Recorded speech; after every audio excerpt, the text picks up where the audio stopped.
A duo from France is working to tell an important Choctaw story. News 12's Austin Hedgecoth brings us a special inside look at that project.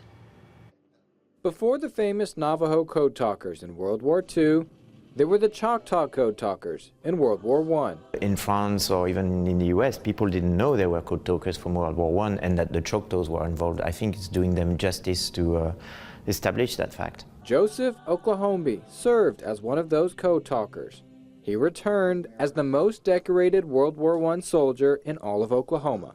That's why the French duo Vincent Hazard and Daniel Alexandre are working on a graphic novel to tell Oklahombi's story. For the Choctaw culture, I think it's something that's to be cherished. Hazard is the writer, Alexandre is the artist.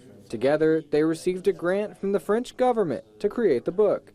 Then they decided to take a trip to Oklahoma. The culture, the Choctaw culture, the American culture, we want to absorb it as much as we can so that when we do it justice when we go back to France and write that book. They've spent more than a month traveling the state, talking with residents, and learning everything they can about Oklahombi. I think there is a common interest in sharing this history, whether it being family-related, people who knew Joseph that we met, people who knew other code talkers. The story will follow Oklahombi from his childhood all the way through the post-war days.